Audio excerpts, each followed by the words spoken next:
Does it say recording? There we go. You are recording. All right. We are officially recording for posterity. This is meeting number 3 of the Heights, formerly known as Hillcrest, Sustainability Work Group on Friday, March 25th at 2 p.m. Thank you all for joining us. And before we get started on just checking in on any insight, any nuggets that people picked up as they were doing their homework these last couple of weeks here, I'm going to share some stuff with you that you may have seen because it did attract a bit of attention this last week. And so, 1 second here. So you all heard that the site has a new name called The Heights. We'd been working for a few months on a number of different things, which were the new name, which was selected in a very democratized online process. There was a neighborhood committee of residents that helped us sort through what was going on online and put some names forward, which were then voted on online. And ultimately, we used Andrea used some social media micro-targeting tools to target that voting activity within a mile radius of the site. So we think we got a pretty good representation of folks who live around there voting. We came up with the Heights. That was dropped last Monday, along with half a dozen photorealistic renderings, which we'll run through real quick here. We did make the front page of Finance and Commerce, which was pretty cool. And we were also able to share a video, an 8-minute long video, which actually Rebecca on the Sustainability Work Group was in that video. John Metza, that's in this work group, was in that video. Some other neighbors, a couple of council members, the mayor did the narration and an intro. And it really was a great chance for us to introduce the possibilities. The city's master planning process had excluded any renderings, any photorealistic type stuff from their consultant's contract. So in the master plan, all anybody ever saw was these big watercolor blobs and big fake blocks of, purple. And that was probably not very helpful. So we've got some pretty cool stuff. I'll run through these quick and then we'll get started, just in case folks have not seen them yet. So this first one, are people seeing this? Let me zoom in here a little bit.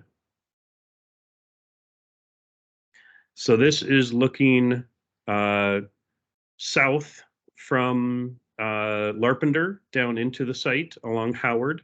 The park is off here in the background. This is the node, just a sort of prototypical public art thing, but kind of putting a pinpoint on that space. This is one of these public realm, likely a privately owned public space, and the higher density residential on the left here. This is Winthrop looking north. So the existing single family homes are on the left here. This is where their cul-de-sacs are right now, which is where Winthrop will connect through. And this is the low density stuff in the master plan off to the east. Feel like that's a very nice transition. There's nothing too dense or too scary about some of that. This is Howard Street, so the big spine road, showing the residential, again, the low to medium density residential off to the left, and starting to introduce the light industrial to the right. And you start to see the murals pop out.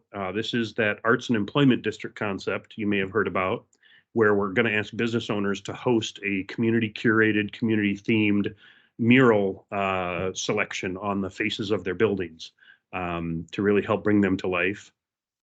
This is the 25-foot stormwater and landscape buffer up and down Howard, which will house, of course, native plantings and as much xeriscaping as possible, but also function as a district stormwater system. This is kind of a bird's eye view of the most dense part of the site. Larpenteur here, McKnight here. We think this is about where the marketplace will top out in terms of density. 5 stories of wood-framed apartments over a single concrete podium with some activated commercial uses, community uses on the first floor. You see everything's got solar on the roof all the way back to the industrial here. You see a nice little water feature, which is the functioning wetland or refunctioning wetland, I should say, and the park off in the distance. One of the things we heard a lot in the last year in the community engagement the port has been doing is we would really, as it relates to open spaces, is we really would like to see walking trails and places to sit next to the water. And so this is just one way. None of these have been designed. These are all concept designs for illustrative purposes to try and help people understand the quality of development we intend to bring to the site and amenities. And this is on the west edge of the site. This is the appendage, as we affectionately call it, that we own that goes out towards Furnace Parkway. And you see a nice dog park here. We heard a lot about dog parks and we heard a lot about community gardening. So this is just one example, not quite urban agriculture, but raised bed community gardens. We don't know what form that's going to take, but we wanted to make sure folks knew we've been listening and we've heard the desire for those kinds of amenities, and we think we can certainly deliver on that. And then this was a presentation for briefing council members. So this is where we started talking about lead for communities. So questions about any of those pretty pictures you saw?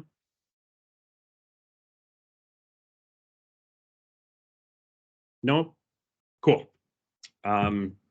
Well, now at least folks have something else to chew on than some pretty unimpressive two-dimensional, whatever that is. All right. So let me, I'm on the wrong computer. Sorry, guys, I got 4 screens and 2 computers going here. And Becky, I pulled up the slides on draft. You might have to pull up the updated slides, Becky. You can just skip number 2. That's the only difference. Oh, okay. Well then, that's it. Skip number 2, you say? Yeah, but you might, if we want to start just with a conversation, we might as well just start talking and then bring the slides up after that. Okay. So several of you sent in homework, which was talk to 3 to 5 people or organizations that you think don't know enough about Hillcrest and or the sustainability intentions at Hillcrest, aspirations, and either let them know or get their feedback or help us make a connection with them. So does anybody want to share anything that they might have learned? We don't really have time to report out because we got a bunch of feedback from you guys, a bunch of homework that we have to digest yet, coming in over the last couple of days here. But are there any sort of broad themes or things you were thinking about as you were talking to people, or things that people were nodding to or shaking their heads at, or anybody want to offer any highlights of just having those conversations? Chelsea, go for it. Yeah, in sort of the run-up to the master plan hearing, there was a lot of discussion among community members and community groups, and there were some broad areas of agreement and then disagreement. But one thing that there was very broad consensus on was the sustainability aspects of the plan. People were excited about that and reassured that that's an important part of this whole development. Cool.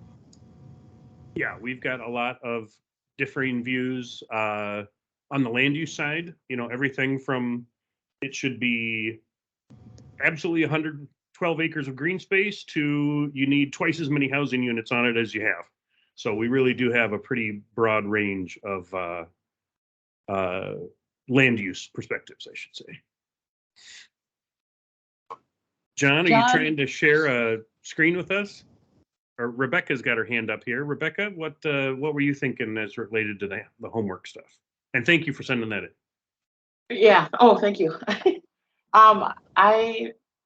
One thing that I kind of stood out with 2 people that I talked to was just land acknowledgement, as opposed, making sure that was acknowledged Not necessarily that anything is going to be done about it, but you know, people were concerned about that, and then about, yeah, that was pretty much it. So Well, that's interesting, Rebecca, because I know the city staff just today is trying to get their staff report ready for the Community Comprehensive Neighborhood Planning Committee of the Planning Commission, which meets next week. And that was one of they heard that multiple times in public comment on the master plan. And their reaction and what we heard in our naming exercise, because there was at least one native word that came up, I believe a Dakota word that came up as a possibility. And in talking with some folks at the state and some tribal folks, it sounded like the idea of just throwing a native associated name on the site without any real engagement felt a little not authentic. And that really, when we kick off this open spaces work group later this year, that we'd really like to be further in deep community and tribal consultation to make sure that those open spaces, the trails, the paths, those natural areas can be programmed and designed in such a way that we are honoring and acknowledging its true history. So that's something that we certainly heard and the city certainly heard, and that we're intent on honoring as well.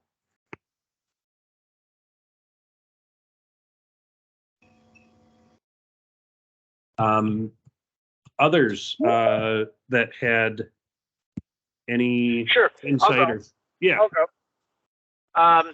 Yeah, so folks, there's a couple people that I still have to talk to yet. They haven't gotten back to me. One lives right on Winthrop, on the corner, where right before the cul-de-sac, off of Larpenteur there, and but everybody was very interested in the renewables portion and 100% behind it. One person was interested in the individual aspects and asked about wind, and I don't think wind is part of this project. I don't know if it's still open for an option at this point. But and then the glaring elephant in the room was extra traffic above and beyond the renewables. But yeah, I hear you. We've obviously heard that since the get-go, yeah. And right. Wind in terms of like a fully sized wind turbine is probably not permittable right. And maybe a little dangerous in this dense of an urban area.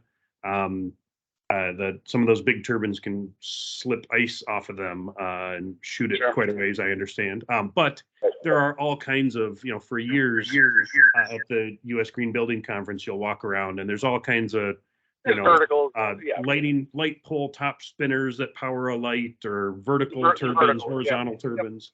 So right. I think we could try and incorporate that as some kind of demonstration effort, and maybe one of these public areas just to help. We always, when we did Beacon Bluff, we branded it a next generation business center. And then we asked ourselves, well, what are you going to see when you drive down the road that tell you it's a next generation business center? Where are the solar panels? Where's the innovation? Where's the public art? And that's what we tried to deliver there. And I think we can take that to another level here. Sure. Yeah. Sounds great. I just on the traffic thing, I know that's not the focus of this group, but I will just say, on some of these roads, McKnight is 15,000 cars a day, vehicle trips. And some of these estimates are, an additional 500 to 1,500 trips, depending on what road segment you're talking about. So yeah, these folks are closer to White Bear that I spoke that brought the traffic up. So okay. They were specifically worried about White Bear and then crossing over. Yeah, and there was, it's been 2 years of working with the city and county traffic planners and road engineers, and so I again, it's not really what we do, and exactly right. The traffic folks make the calls on where these grids have to connect and where there's a light, where there's a sign, where there's a roundabout, but that's something I know we're going to keep hearing about. So thank you for passing it along. You bet. Anybody else? Matt, I know you sent in some homework. Anything you were thinking about or resonated with you or you wanted to highlight as you had been talking to people? Yeah, I think people just overall are really excited about the sustainability aspects of the site, environmental parts of it, and I think a lot of people are just kind of like a little jaded at this point by a lot of developments kind of being bogged down or like getting kind of done to death like we've seen with some other ones. So I just said like I've been impressed with the process so far, and I think people once they kind of hear about how it's gone and the support it's gotten so far, then it's like yeah, that's great. Then glad to hear it's moving forward. So Well, good. Thank you all. Thanks for doing some homework and helping us reach out. And, you know, we're always trying to find new ways to connect with folks that should be plugged in, but maybe aren't for any number of reasons. You know, engagement is always takes intention. So thanks for talking to people and make sure they know we're available. And we're happy to reach out to them. Is it overstepping if we if you did include any kind of identifying information? I've got some emails from folks. Is it okay if we reach out to those folks? Would anyone be concerned about that?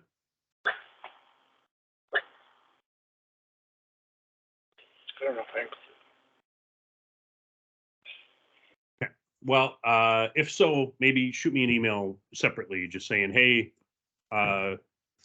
these people don't want you bugging them. But otherwise, they might get reached out to. Okay, thank you, Chelsea. Thanks for noting that in the chat there. Okay, let's get started. We good, Becky? Yeah, as long as I thought John might have been raising his hand there a couple times. John, did you have something that you wanted to add? Yes, I've talked to several dozen people all over the country about this project, and without exception, they have asked for a link to the website. And they've gone through it, and they have, some haven't responded, but the River Positive Line described it, but at least half of them have said that's an incredible project. And they can't wait to be involved in it. So, and the way they're going to be involved, because most of these people are vendors for various forest products and things, and have specialty, you know, special skills that I need for the building I'm building. And I just wanted to say that there will be wind on the top of my building. Those small omnidirectional turbines, probably a dozen of them along the edges. So people will get a good idea, and I'll have really good data on what we actually generate and all that kind of stuff, which to spawn this community into other things like this, you know, it's all about data and, you know, where the rubber hits the road. So, okay. Good to hear, John. Thank you. Thanks for being a Yeah. leader. Yeah. Well, great. Let's get into the meat of it. I'll start pulling this up. So, you know, we've been digging into these sustainability topics within Lead for Communities. We're going to start transitioning out of Lead for Communities to what's beyond Lead. Let me share this screen. Boop, boop, boop. Boop. Boop. Okay. Tell me when you're seeing that, folks. Yep. Okay. I see it. So within Lead for Communities, there's a bunch of credits. We did that starocracy exercise, and we identified areas you guys wanted to focus on, and we prioritized that for our last couple of meetings. We covered everything except for energy and greenhouse gas emissions, which we got about halfway through, and transportation and land use. So we're going to hit those today, and when we get done there, we're going to set the agenda for the next meeting by the end of this meeting, which is focusing on what you guys want to talk about outside of Lead for Buildings, Lead for Communities. I know John wants to talk mass timber, et cetera, et cetera. So be thinking about, keep that in the back of your mind about what, throughout this whole conversation, what's missing. And so with that, that's meaning to recap. Okay, yep, we did that. Let's turn it over to Becky for a deep dive on energy and greenhouse gas emissions, everyone's favorite topic to prevent climate change. So we did, this is a repeat slide from our last meeting, and we did talk through kind of the framing of our analysis of what it would take to be a carbon-free community. And we started talking through these design strategies. So we talked about being an all-electric community that uses a district energy system and is powered by on-site solar. Where we left off is before we got to energy efficient buildings. And then we'll also be talking about some low carbon transportation strategies in the next section today. So we'll dig right into the next slide on energy efficient buildings. So we actually started talking as a team about energy efficiency within buildings before we were talking about district systems or all electric or renewable energy, understanding that this is really the first step to getting to a carbon-free community is really reducing energy use before meeting it with those low carbon sources. So for the carbon calculations that you saw on the previous slide, we created energy models based on some initial assumptions of what types of buildings would be included in the community. And that's what Monty has zoomed into this graph here that's showing 6 different types of buildings and the energy models for them. This is showing energy use intensity, or kBTUs per square foot of, in the case of the design, just electricity use within the building. In the case of the baselines and the business as usual bars, that's looking at electricity and natural gas. So for the design, the yellow bars there, we really pushed right up to the edge of what LHB architects and mechanical engineers think that the market will accept here. So we're looking at improving building envelopes through insulation, efficient windows, and air tightness. We're looking at highly efficient mechanical systems, again, tied into that district energy system, highly efficient lighting, and strategies for reducing plug loads as well for the devices and equipment and appliances that get plugged into walls.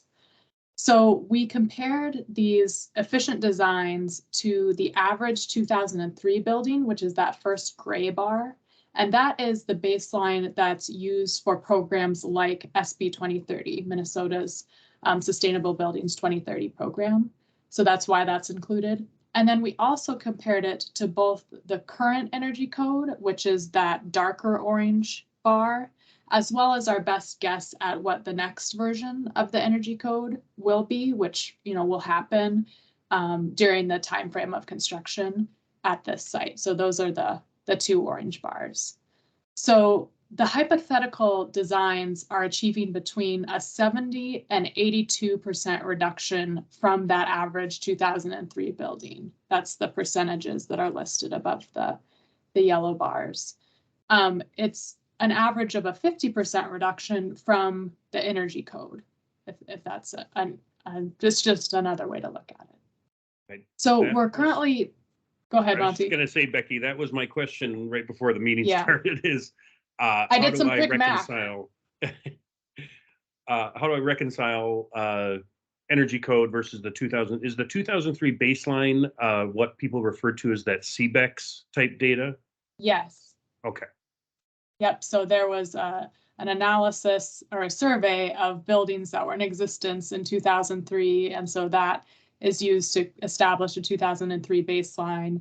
And then other programs have established a way of modeling specific building types that are more able to be adapted to different, space usage with them. So what we're currently working on, Monty, before we hit on this slide, before I turn it over to you, is developing covenant language to help ensure that these designs meet these aggressive energy use intensity targets. And we are hoping to get to actually cover today what those draft covenants are saying related to energy efficiency and other requirements. And then leading into the next topic, there are incentives available through Xcel Energy's conservation improvement programs, both for conducting energy modeling for the designs, as well as for implementing specific energy efficiency measures. And the port will be providing turnkey PACE financing that can be used not only for the solar installations, but also for these energy efficiency strategies. So I think unless there are any questions about energy efficiency or how the modeling worked, we can move on to talk about more generally what the funding sources and needs are for the carbon-free community as a whole. I'll spend 60 seconds on PACE, just so folks have some concept of what it is, because you'll hear a lot about it for the next amount of 10 years we're doing this. So PACE is property assessed clean energy financing. It's approved by state legislatures differently around the country, but the concept is very similar.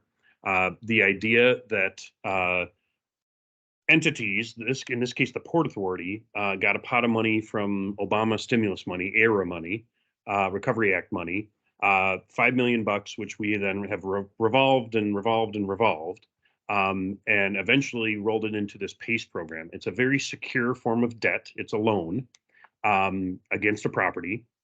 And the mechanism to pay back that loan is, instead of writing them a check out of your checkbook every month, you pay the debt service for that loan via a property tax assessment.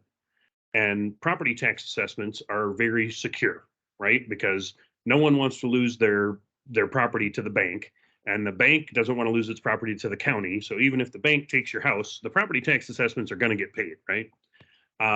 As they have to for these properties to be transferred. So it's a very secure guarantee, if you will. But the key thing is that PACE, as we utilize it, and we've got $300 million of this type of financing across the state of Minnesota. We've got joint powers agreements with like 56 of the 87 counties or something to do this all over Minnesota. The key is, at least as my finance guy has taught me over the years, it's what we call cash flow positive financing. So the idea, if PACE is structured correctly, if your debt service on the loan for your solar panels or your energy efficiency project is $10 a year, you should be saving $12 a year in energy, meaning you're saving more than the debt service costs you, cash flow positive. It's still debt. It's not free money. So we still have to convince these owners to take on additional debt to do something, as Becky said, that is pushing the bounds of what the market wants to do. But as business owners learn about this type of debt and its minimal impact on cash flow, which is what I think John would tell you, most businesses are most concerned about is cash flow on a daily, weekly, annual basis. If it's not a hit to cash flow, then yeah, this maybe sounds good. And if the payback is in year 7 and then I have no debt service and then I'm getting all this free energy from the sun, wow, that would be dumb not to do that. So we think we've never done this before, and I'm frankly kind of out on a limb here. When we drop this to the marketplace, it's going to be, hey guys, you have to buy a piece of dirt here, you have to maximize your rooftop with solar PV. You don't have to use us, but we will offer turnkey PACE financing. And we think the marketplace will accept that. There will be some in the marketplace that will not, and we'll lose them along the way. But at the end of the day, we don't have to convince the universe this is a great idea. We only have to convince 10 or 12 or 15 different buyers that this is a good idea. And we think they're out there because guys like John exist in the universe. Okay. So carbon-free costs.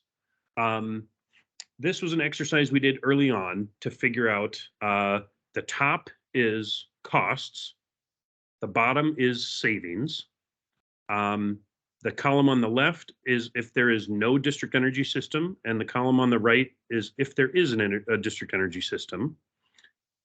And what this shows us is that over a 25-year period, in any scenario, there's more or less about the same amount of savings as there are costs.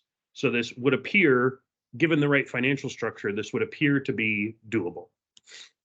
What this also shows us is that using a district energy system can help reduce the cost of the building scale energy efficiency measures. So you see the numbers for residential and industrial energy efficiency are lower with a district system than without a district system. And what we've realized is the bucket of funding that is hardest to fill is the building scale energy efficiency, precisely because of the problem I just mentioned. there will be a limit to how much debt these business owners want to take on. And so the more we can offload their energy efficiency costs to a district system and ask that district system to carry more of the efficiency, the better off we are, because it's easier for us to figure out how to finance a public utility or even a private utility than it is to ask 15 different business owners to take on X and Y and Z more debt than they had intended to. What we have also found, and there was a great USGBC event here about a month ago, the research team at Cushman Wakefield had done a report on cap rates, capitalization rates, when selling Class A office buildings. And it found in some cases a 20 to 40% better capitalization rate, which leads to the value of these buildings, if they were LEED green buildings. So these energy efficiency savings, they have their own operational cash flow benefits, but they also create some inherent value for these green assets. That's something that we are trying to help communicate and teach the commercial development real estate marketplace, is that this is the future. In 7 to 10 years, with New York, Boston, California mandating net zero buildings by 2030 or 2035, depending on the locality, the marketplace does see these things coming, and smart market players are making these investments. So in 10 years, they don't have a stranded asset that's suffering a brown discount because they can't sell that asset for as much as it should be or would have been worth, because there's now a price on carbon, or because now there's regulation saying the buyer is going to have to upgrade it upon purchase, or whatever the case may be. So there are a lot of funding sources that we are cobbling together to do this. The state of Minnesota, city of St. Paul, Excel's got its SIP programs, Property Says Clean Energy. We're talking to the U.S. Department of Energy on a fairly regular basis, and private equity groups. What are we missing here?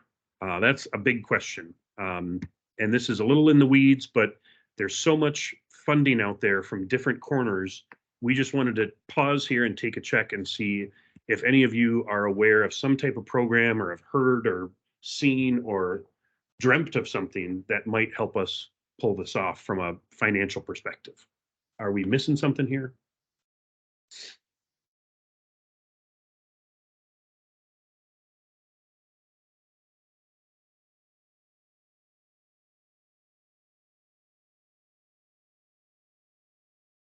Oh, John, I see you waving. Yeah. Not so much on the financing front, but I know there's a lot of grant money available. Yes, I've applied for a major grant related to this. I think there's a good chance I'll get it. And there's a second one now that has come up. Especially if you want to do wood structures, if we can find a way to crack that nut, that it's just such a good thing for so many different businesses, not least is the timber industry, which is of course having trouble right now with trucking, but that'll pass. And they're very willing to step up with so many things and help out. So that's my only point I can put in there. The rest of the financing, I know nothing about.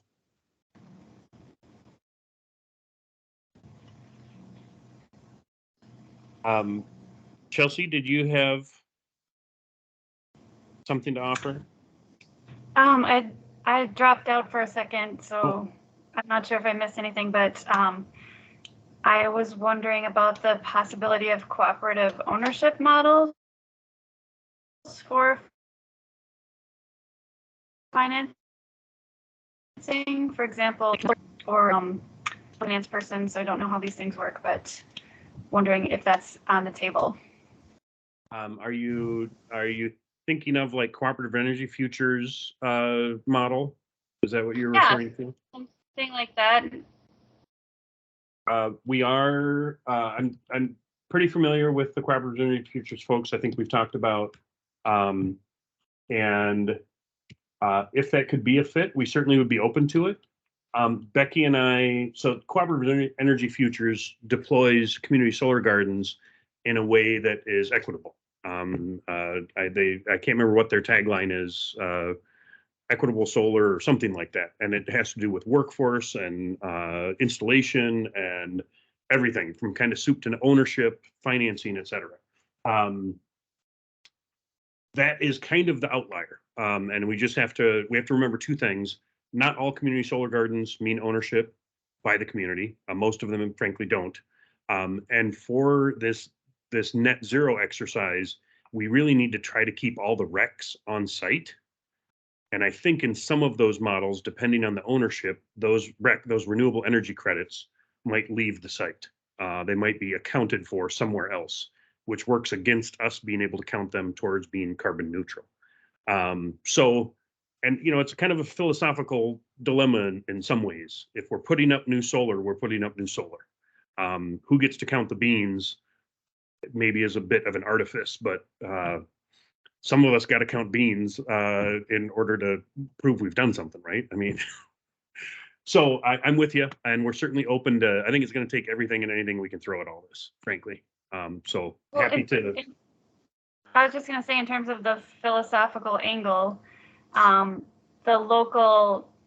idea to have all the energy produced locally seems philosophically in line with having that owned locally. And so ideally the people who live on site would own the energy, and I assume the RECs would be retained then in the neighborhood. So I think there's a philosophical alignment, even if I don't necessarily understand all the financing. That could be a potential financing resource that would keep the wealth and the equity within the community itself. Gotcha. Yep. We would want to find that nexus. I think someone told me the other day the largest owner of community solar gardens in Minnesota is like Berkshire Hathaway or something. It really gets to be a tax tool for some of these investors if it's done in a certain way. So we'd want to be careful about it, but I think we will continue to explore that, Chelsea. Okay. Please, again, guys, I'll put it on the table. It's $100 million to pull this off. It's not $100 million of new money. It's $100 million of reallocating capital. An energy system is going to be built. What kind of energy system and how it's built, that's what we're finessing. These buildings are going to be built. The energy systems they have are going to be built, how they're built, and what types of energy they're using. Of the $100 million, we believe almost $50 million of it is PACE financing eligible. That gets us a big chunk of the way there. $36 million of it is the district energy system. Those are revenue bonds. That's how we have financed our 30-year-old energy park utility company. So, but when you get down to the nub, there still gets to be a bucket that we can't fill. And so any ideas about grants, financing sources, just as you're tooling around and reading a cool article, feel free to shoot this team, shoot me an email. Hey, saw this the other day. Don't have to know if it works. Don't have to even finish reading the article. If it looks like energy and it's got a dollar sign attached to it, shoot it to me and we'll deal with figuring out if it works or not. Okay, should we keep going? We need to keep going. I think this is Tiffany, correct?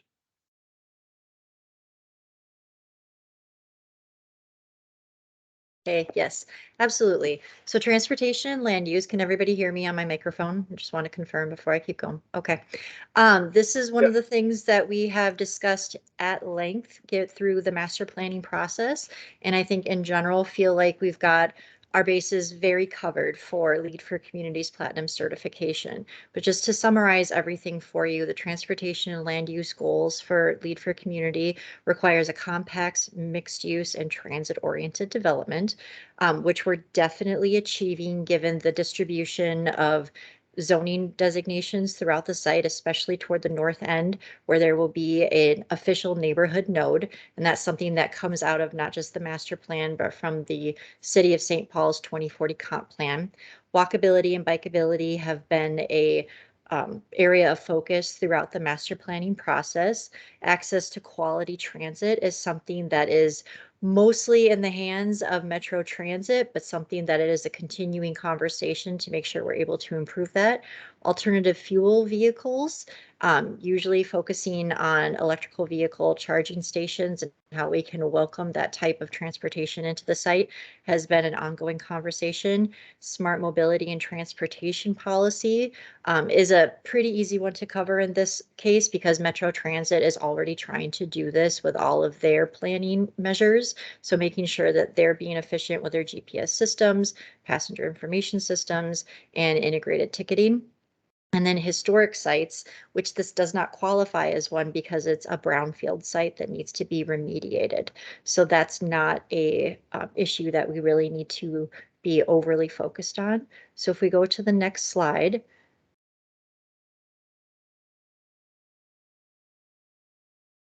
As I mentioned, the neighborhood node is going to be on the north end of the site. So we've already looked at this rendering where we have anticipated a lot of 5-story residential buildings over 1 story of retail or commercial space with structured parking underneath them. That still needs to be evaluated by the development community as well as a lot of community development partnerships in the area.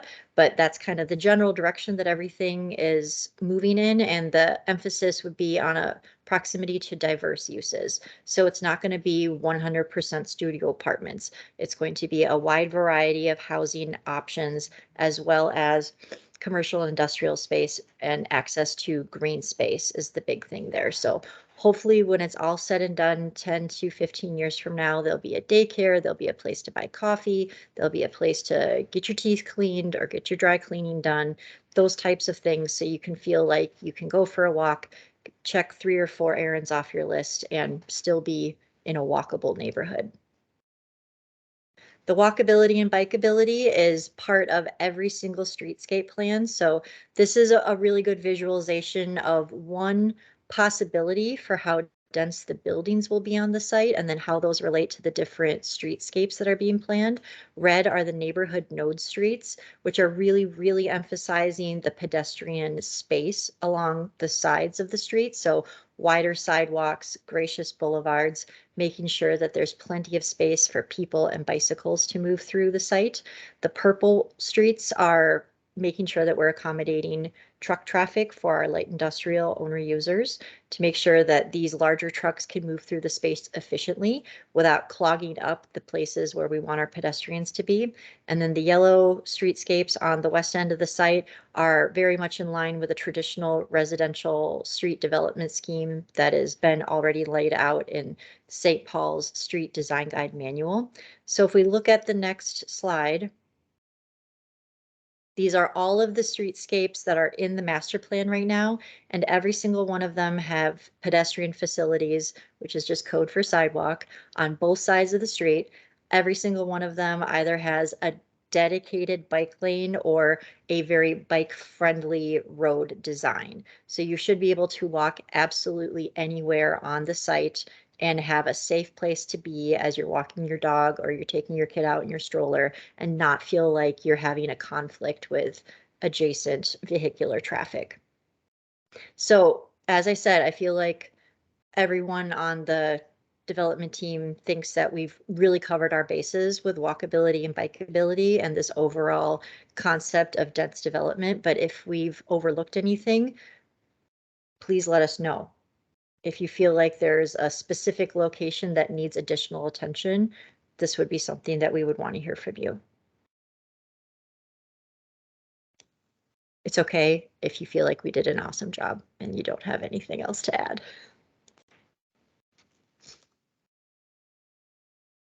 Okay, we did great.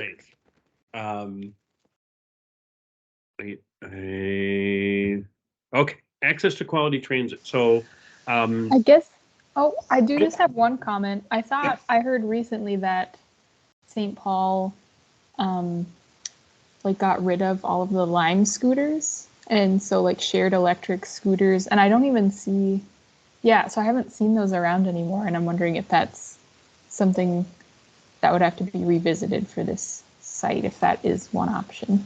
It could be that they have decided that the way that that particular program is being implemented is being done in an unsafe manner. So each city has a very different philosophy about how these programs get welcomed into their public realm.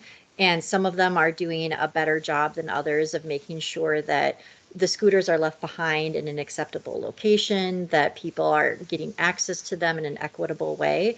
So I don't know specifically about what the relationship is between the city of St. Paul and the Lime Company with the scooters. But if they've disappeared recently, I suspect it has something to do with the fact that the scooters are being left in places that they shouldn't be. And it's just maybe not being a very well managed program. So, but the scooter concept in general is a really great one. And if St. Paul can come to understanding with a company that can execute it safely, then it would ideally be one of the many, many options available in Hillcrest and the entire city. We can follow up with Russ and folks at the city on that. Samantha Henningsen, I'm sure, and others have some insight. But it does segue very nicely into our next slide, which has a photo of said scooters.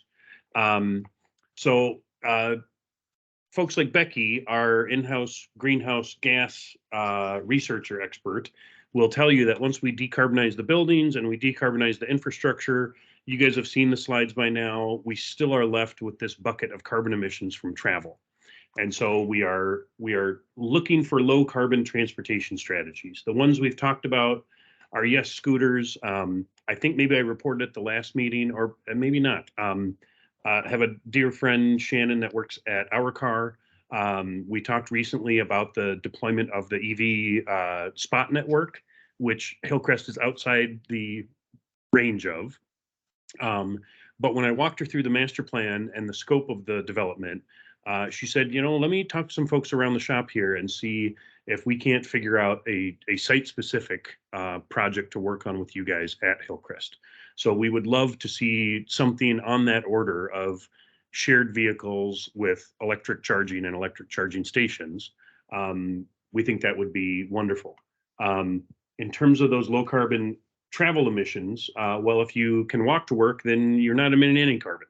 And we think we are providing opportunities for workforce housing right next to jobs. And we are incentivizing businesses to hire locally.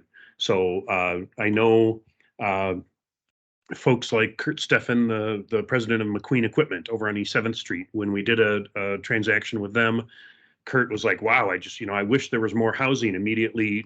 I would love my folks to be able to walk to work because that way I know they can get here in a snowstorm, in, some kind of emergency. They don't have to have two vehicles for every household.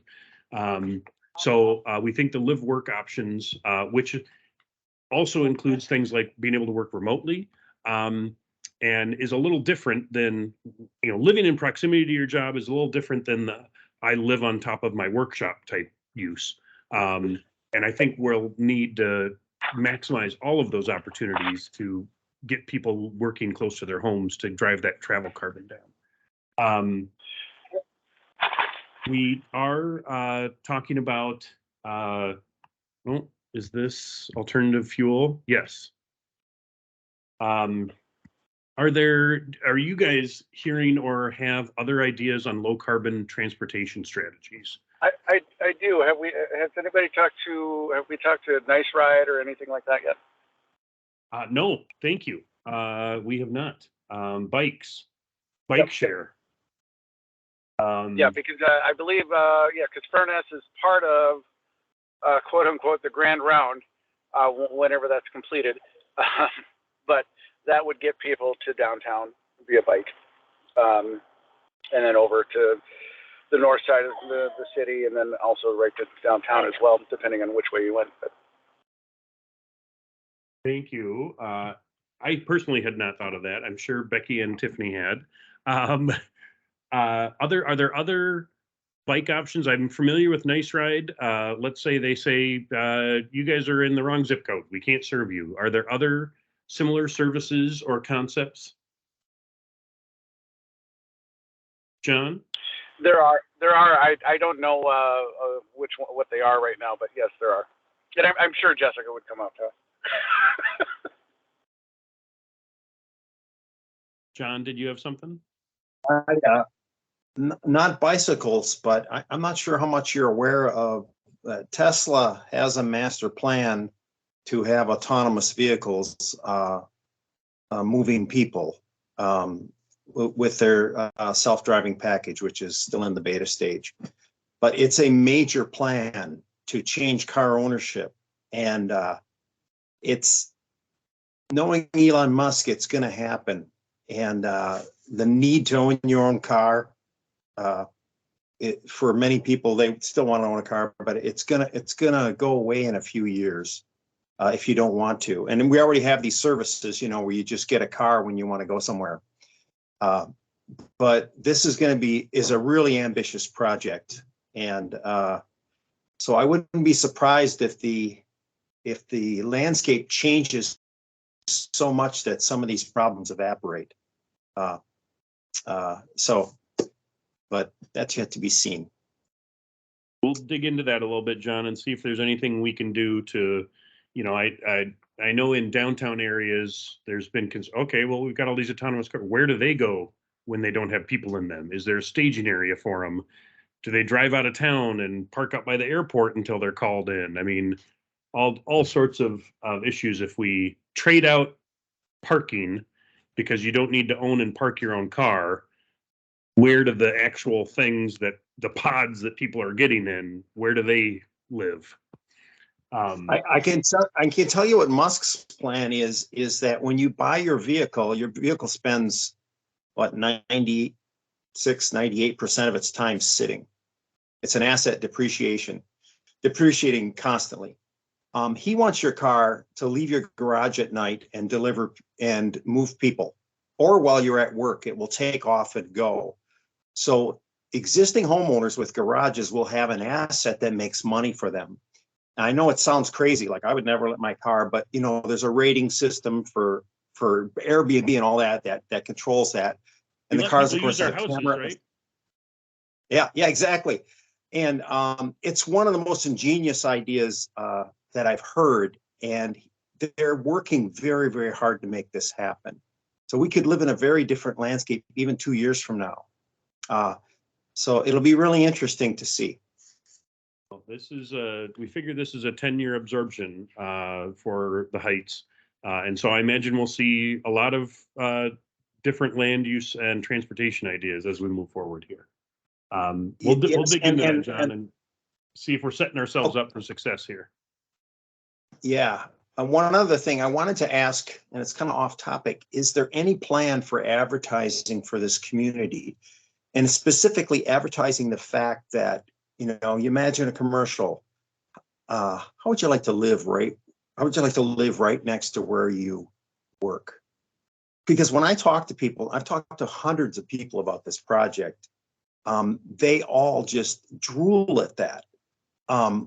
That is like a dream, to not have to sit and commute in their car. And some people are totally against it because they love listening to talk radio or whatever.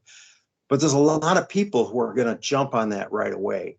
So if we had some way to advertise this, it may open the floodgates of people wanting to reserve apartments or townhomes or whatever it is there. Of course, and also, I'm looking at it as a great recruiting technique for employees because I know the benefits, since my employees, a lot of them live very close to this within walking distance. It's a huge deal. It really is.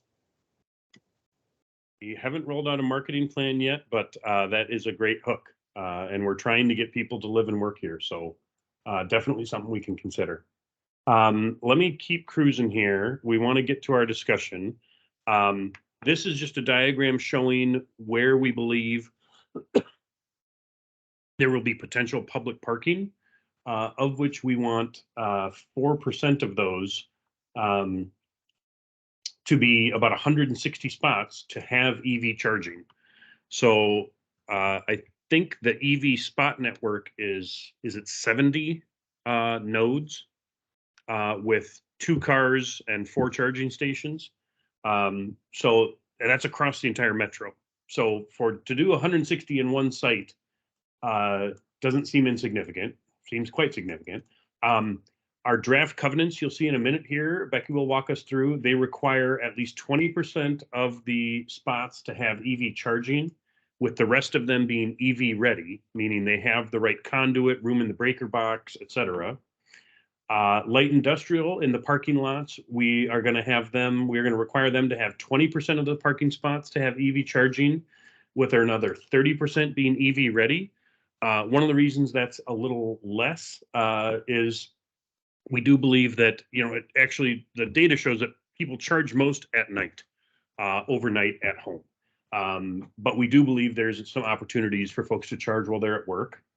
So are there ideas from the work group about access, public access, technologies, ownership models that would help us deploy this? I mean, we're somewhat familiar with the EV Spot network and the Our Car, but specifically as it comes to EV charging, what are folks hearing that this type of development could take advantage of, or should be thinking of and taking advantage of?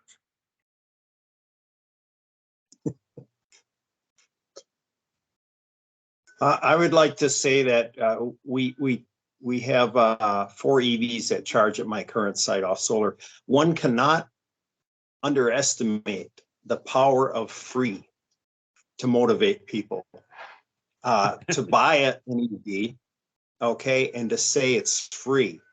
There will be an abundance of power during the daytime on most days, extra power in this community to charge vehicles for free. I think it should be the model.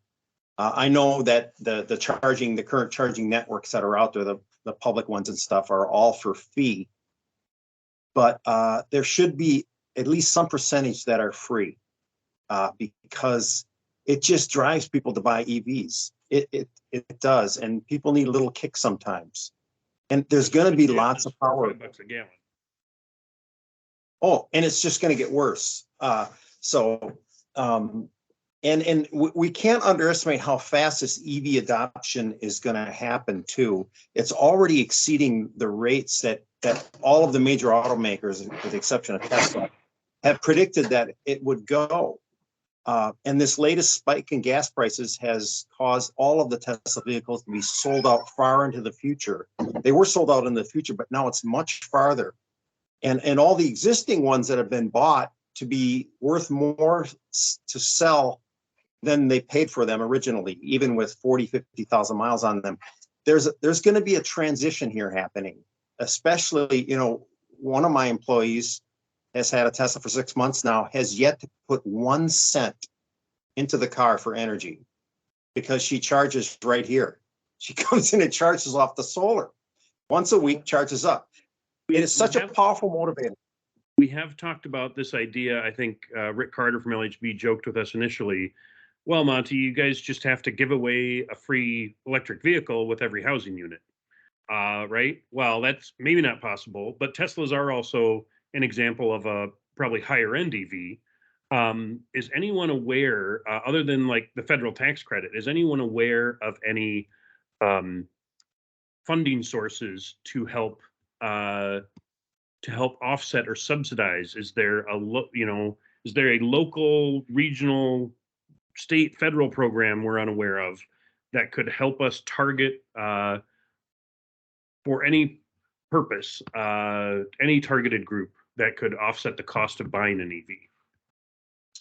I do see Rebecca has her hand up here. Rebecca? Yeah, hi there. Sorry to interrupt, John. I just wanted to mention that in Payne Phelan, we have a pilot program going out, also in Powderhorn Park in Minneapolis, with the EV cars, involving car sharing.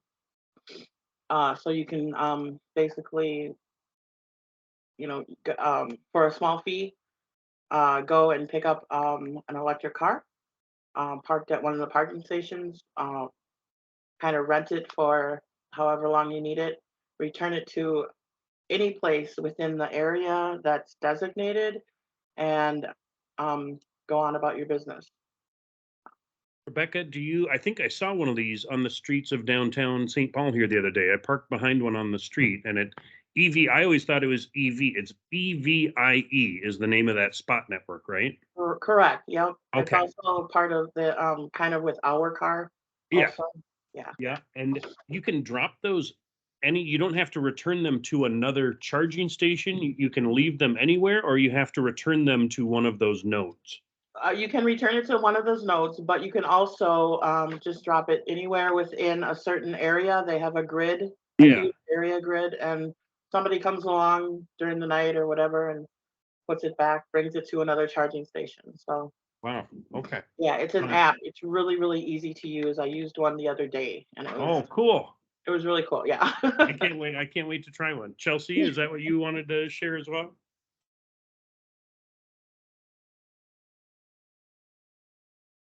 Lee has a question too. Chelsea, I'm sorry, you were breaking up there a little bit. Can you repeat that? Oh, I have, they might be related. Can you hear me? You're cutting in and out. There's one right by your house.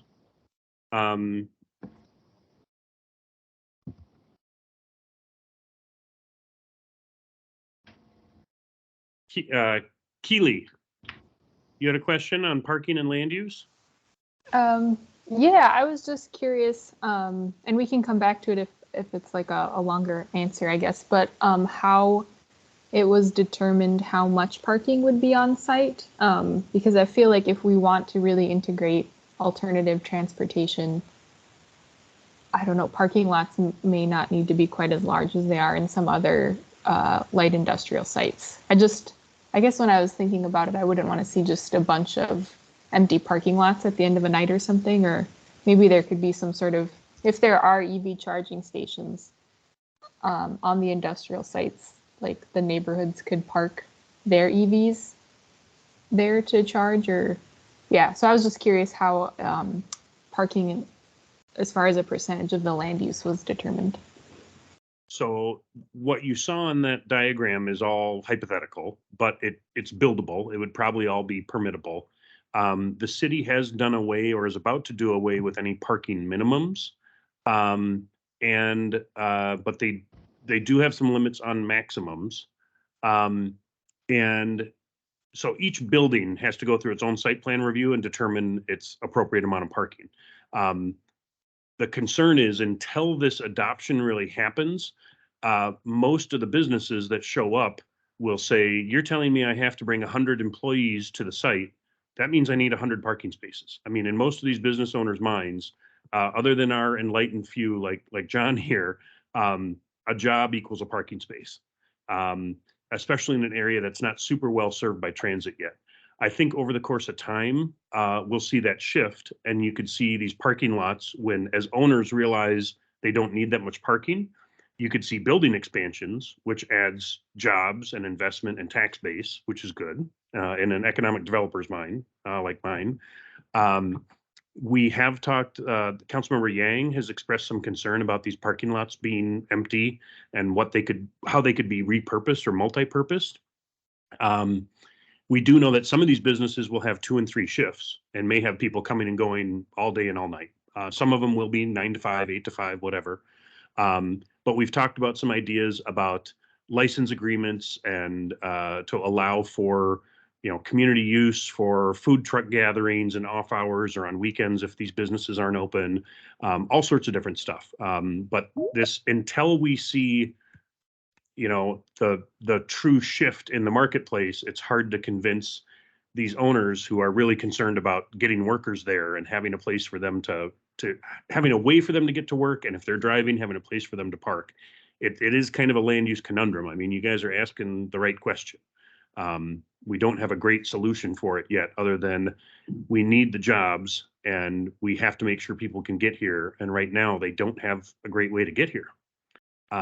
So I don't know if that's an answer or just a commiseration.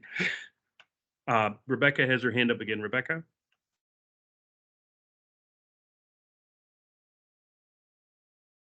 No, sorry, I just forgot to put it down.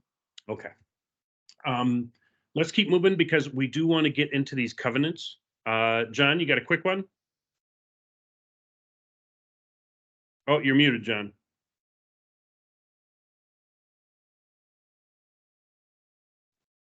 Yes, but I'll wait. Get into the covenants. Okay, because the covenants, guys, like literally we're trying to write these now. So when people start coming asking for land, we know what to tell them is expected of them. And so that's why this group is meeting. We want to take your ideas and all of these aspirational goals and put them into legal documents that we can make requirements. So Becky's going to get into that. You know, the sustainability lead for communities we've talked about is really about the whole site. The sustainability covenants and lead for buildings really get it down to the building scale. So we're trying to hit this balance of what achieves these sustainability goals and being acceptable in the marketplace. We want to lead the market. We can't bleed the market. What Becky's going to walk you through here is still in draft. I mean, this is what we've been ginning up as we've been walking through lead for communities. But that's why we're putting it out here in front of you, so you guys can help us get it to some kind of final status. Not necessarily today, but by the time we wrap all this up. So Becky, with that, do you want to get into covenants? Sure, and I think we'll go through this relatively quickly because we do want to make sure to have plenty of time to do an around the room and get your feedback on what we need to spend our next meetings talking about. And so keep that in mind, that that's really the end goal for today. And if it's something where, hey, we didn't talk quite enough about that energy efficiency covenant, let's really dig into that more, then that can be something that we talk more about in the next meeting. But basically, the covenants are using a foundation, trying to ensure that each building achieves a foundational level of sustainability kind of across all categories by using either LEED or green communities and certifying to one of those programs. And then there's also what I can call like an overlay component for the categories that we've identified as high priorities for the community as a whole. So many of the things that we've been talking about in terms of energy efficient buildings, electrification, renewables, district energy, embodied carbon, EVs, all of those things. So that's kind of generally how it's set up. And on the next slide, we show some of the categories that are included within LEED. So this is LEED at a building scale. It has many of the same categories as LEED for communities does. It addresses carbon, energy, ecosystems, water, waste, transportation, materials, health, and indoor environmental quality. It's set up in a similar way as LEED for communities in terms of it has about a dozen prerequisites that every building would be required to meet. So that's things like reducing construction pollution, reducing water use, achieving a baseline level of energy efficiency, tracking energy and water use, achieving a baseline level of indoor air quality. And then to get certification, you also have to get 40 points out of an available 110. And this scorecard shows that, you know, there are a lot of points available in the energy and atmosphere category, especially to optimize energy performance. A lot of points available in indoor environmental quality and land use, and kind of just how those categories break out. Now, there is also an alternative option for residential projects that receive funding from Minnesota Housing. So Minnesota Housing requires the use of green communities as a framework, as a green building framework. And this option for the Heights would allow those projects to build off of that work, but they'd actually need to certify to green communities. And that will enable them to kind of use what they're already needing to work on rather than build in a completely separate rating system. And green communities was developed specifically for affordable housing and has a lot of the same categories and types of things, the same framework of a certain number of required credits and achieving a certain number of optional points. So I think just to spend like a minute on the overlay components, we have an overlay component for energy efficiency to achieve a certain percentage reduction in annual energy costs and annual greenhouse gas emissions. And these overlays, to the extent that's possible, are set up as achieving certain credits or certain numbers of points within those two systems, LEED and green communities. So it's not trying to go outside the system. It's saying, okay, you're getting certified, and within that certification, you need to get at least 15 points in this optimized energy performance credit. Or in the case of green communities, achieve one of these two criteria, which is focused on near zero energy or zero energy. Let's keep scrolling through these, Monty, Becky, and we can. To be sure, that 40 or 50% that you're talking about here, that equates back to that design chart we looked at that showed 70 to 82% reduction from the 2003 baseline. Yeah, so it's looking at the code baseline rather than the 2003 baseline. Yeah, I will get that burnt into my brain here eventually. So also covenants, of course, for renewable energy, maximizing PV systems on rooftops, making sure they're high efficiency panels, making sure the RECs are maintained or credited to the development. Ownership of those systems is flexible as long as the RECs are maintained. So whether it's community owned or third party owned or whatever, and then PACE financing is encouraged. Next slide. Energy sources, so this is just what we talked about during the last meeting of restricting natural gas service and connecting each building to the district energy heating and cooling system.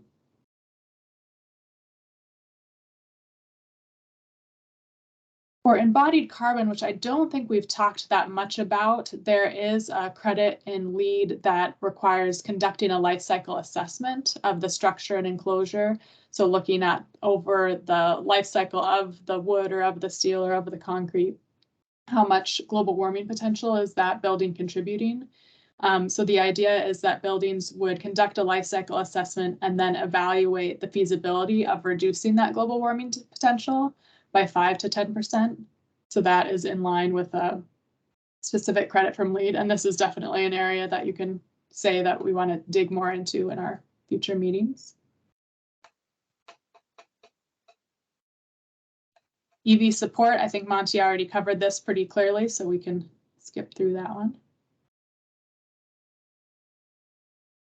Waste, all buildings need to implement a construction waste management plan and divert at least 50% while striving for 75% of construction waste from landfills incineration. And then they need to provide storage areas for segregated waste collection, not just recycling, but also organics recycling. And then reporting, so in monthly intervals, report whole building energy consumption, on-site generation, electrical demand, and water use. And this is something where it's important for both tracking the carbon-free status of the community as a whole, but we also see as potential to help ensure that energy efficient operations are being met, since seeing this type of data helps building owners manage their energy use. I think with that, we should get into the around the room to address what we want to talk about at our next meeting, what we have not talked about yet that you'd like to explore further, what have we talked about that we need to dig into more, what's going beyond the LEED framework, all of that. Okay, do you mind if I jump in? Please. Okay. Yeah, one thing I think I'm very familiar with green communities, of course, but and LEED. One thing aspect I think we're missing is the impact on the human environment there. So, like how hiring, folks that are local. Putting a percentage tag on that. And it doesn't fit into either one of these models, I know. But it's something that I would be interested in seeing. Are you thinking about other human impacts like daylight or air quality or indoor air quality, or more about that economic and? It's more on the economic end, but yes, yeah. So, and albeit from construction to the end hire result, which I know can be difficult, mandating a private business to hire from local, but it hasn't been part of the focus of this group, but we have been working with another cohort of folks to revitalize our 30-year-old workforce agreement model, which does have local hiring targets, enforcement mechanisms. We're retooling that as we speak. wonderful. And I have been at USGBC a constant proponent and a critic of the fact that these systems really lack the third leg of the stool around equity. And as an industry, as a sustainability industry, we do a crap job at equity anyway. Right. So I'd be happy at one of these next meetings to spend 10 minutes showing you where we're at on that exercise, if that would be of interest to the group. Yes. Oh, that would be great for me. Or otherwise, you could email it to me. Yeah. Sure. Yeah. Chelsea?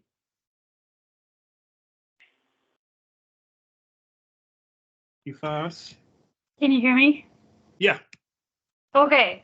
So I'm really interested in the water on the site, and I liked the plan, what the master plan had to say about the stormwater treatment. I thought it was really attractive and also thoughtful, but I would like to learn more about it, and especially since we know that there's going to be more droughts and more floods in our future. How is that taken into account on the site? And also how is this site helping clean up water? Because we also know that there's contamination in this area from PFAs and other things. So like as somebody who lives here, I'm worried about PFAs in my groundwater. And I'd like to know if there are ways that the heights can account for that or mitigate that, or I would like to learn more about water use on site. Thank you. Other things? Yep, go ahead. Kind of a follow-up to Chelsea's too, with the parking lots of if it's possible for those to be made out of more permeable like materials, because I know that was some of or as far as remediation goes, like certain soils were supposed to be put under parking lots. And yeah, I don't know how that fits in. We, in one of our last developments, we put 25 parking stalls with filter pave. This is crushed glass combined with a resin. It's completely permeable. And we're testing this right now. It's in a parking lot out off Energy Park Drive at our Midway joint venture. And Capital Region Watershed District, we instrumented the underground stormwater system with a bunch of standpipes. And in partnership with the PCA and Capital Region Watershed, we're testing that system because there's a lot of questions about these underground infiltration systems. And are we simply moving contaminated stormwater with crap off of the parking lot? By infiltrating it, are we just moving those contaminants into groundwater? Or is the molecular chemistry such that they're actually adsorbing the chemical molecules to the grains of sand and trapping it? So there's a lot of conventional wisdom, but there's actually internationally not a lot of science. We've presented some of this research in a couple of our systems nationally. So yes, absolutely, we can do some cool stuff with these. These are on my desk. These are little coasters made out of filter pave that they gave me at one point. I guess the question is too, like, is that feasible then to use materials like that if some of the mercury or some of the contaminated soils were supposed to be going under? That's exactly what the PCA helps us determine. So they will help us look at, okay, well, if you're going to do this stormwater practice, what's going on underneath it? And are you infiltrating through contaminated soil? In which case they would probably prevent us. And they would also, if we were going to do a BMP for infiltration, we would make sure we weren't putting contaminated stuff under it, for example. But great question. And we've done a lot of work on next generation stormwater management that we haven't really touched on here. Maybe we could spend some time on that as well. Other things, we've got 5 minutes left and we want to make sure that we're talking and focusing on the stuff you guys think you haven't heard or haven't heard enough about. Yanni, you got something? Yeah. Yeah, there was two. It was like the first or second slide when we were buzzing through this, and I forget what the topic was. Before EV cars, because we had covered that. Boarding, building cert, walkability, nope. It was when we were going through free homework. No, it was like one or two right before the electric vehicle section or slide. There's alternative fuel EVs. Yep, and then I think it was it Becky that was doing the slides? The brief right before, yeah. Energy efficiency. What's it renewable? Embodied carbon, I guess. Yeah, I'd like to expand more on that in the next meeting. Yeah.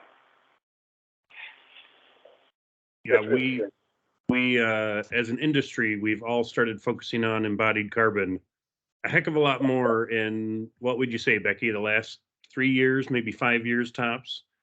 We really didn't, it was kind of the dirty little secret, was all this embodied carbon in all these built structures that everyone was ignoring until about 5 years ago. Right. Yeah, yes, and I have something to add to that. I'm drawing a blank. Sorry, I looked at a picture and it flew out of my head. Oh, I would like to have us talk or talk more, or offline. I'd like to talk with whoever is who can be influenced regarding the PV arrays, because I've learned so much about PV array and the practicality of living with it, with snow, with ice, all those kinds of things. I think I have a lot to add to maybe some rules that could be written about these PV arrays, because the current state of the art is understandably just get them up there and throw a bunch of extras up there and forget about the snow because it's only, so many days a year. But when you do the math over the lifetime of these PV arrays, which will have 80% of their capacity after 30 years, the numbers are astounding if you design them slightly differently to be able to shed their own snow.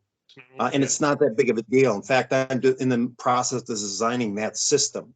So I want to try to get involved with that, and maybe we can talk offline or something. Yeah. Hey, John, we'll connect you. We've got Impact Power Solutions, IPS Solar, on a small contract to help us figure all this out. And there are some technical folks there that could have a great conversation with you, I'm sure. I want to make sure we get all the way around the horn. Rebecca, are there things that you haven't heard, want to hear more about, think we need to dig further into or go further beyond?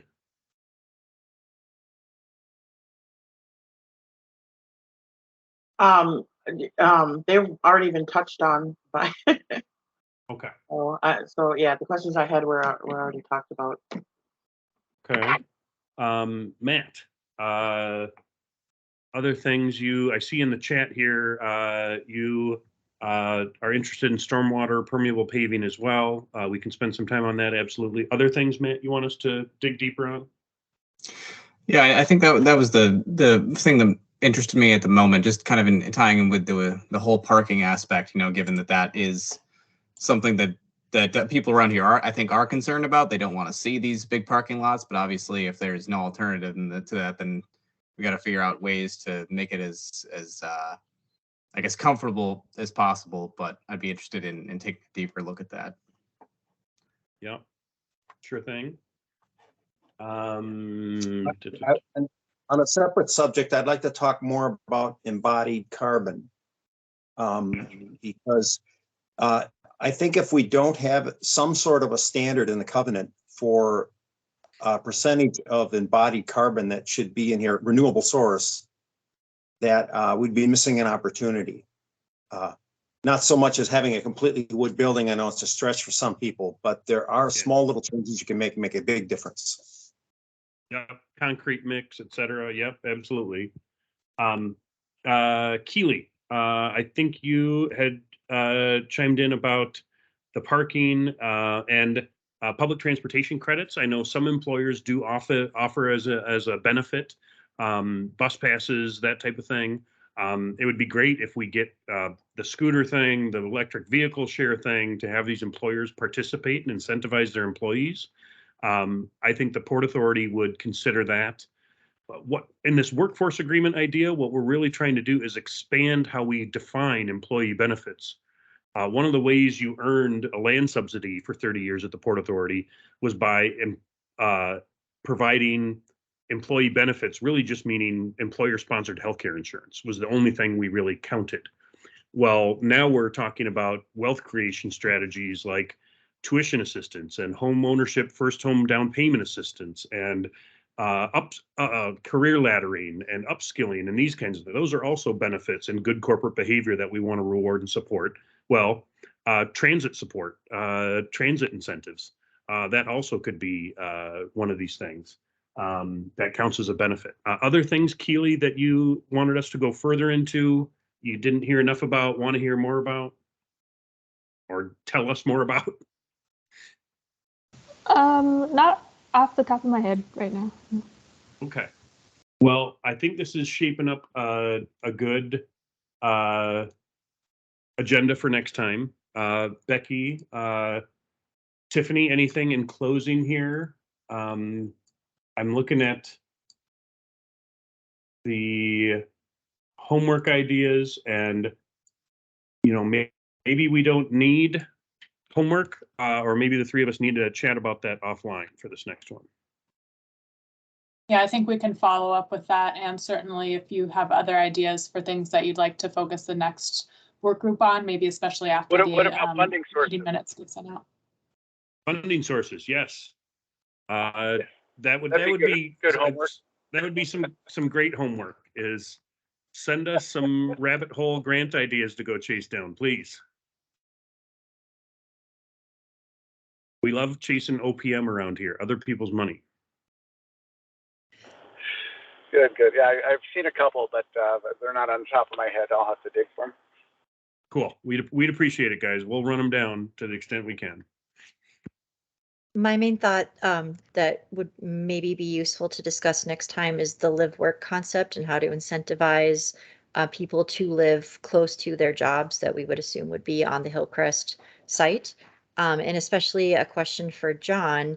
And do you think that there's any flexibility to have the employer directly incentivize an employee to live within a half mile of the site or within a mile of the site? So not necessarily in a new development on Hillcrest, but you're an employer, you have your employee's home address, you know approximately where they live, and could they get $100 bonus every month if they live within a mile of the site? The same way that you can incentivize an employee to use alternative transportation. I love that idea.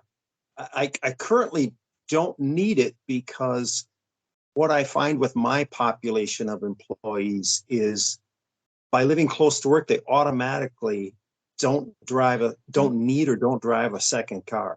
And it's for many of these families, it's such a huge deal. You wouldn't believe it. They were going out to the far northwest. I mean, the research shows that's, $10,000, $12,000 a year of disposable income that you could put back in a family's pocket. Yes, it's a big deal. And that's why the advertising is so critical. But I think, yes, that's something I never thought of, but I think it's really good. Yeah, we've been having these conversations offline a lot, and how to get the apartment buildings, let's say, to give somebody a discount on their rent if they live close to their job. But it seems easier if it's totally managed through the employer. Yeah, and also, even if they are close, an incentive to have them not drive their car, because some people will literally drive their car a block to work. So that's another way to get at it, right? Yeah. All right, guys, I want to be respectful of everyone's time on a Friday afternoon. Great meeting. Thank you all so much. We'll get some further follow-up out on homework around sending some funding ideas, funding sources in. And we'll get an agenda put together based on what you guys told us you want to talk about next time. Thank you so much. Everybody have a great weekend. Thank you. Thank you, you too. Thank you.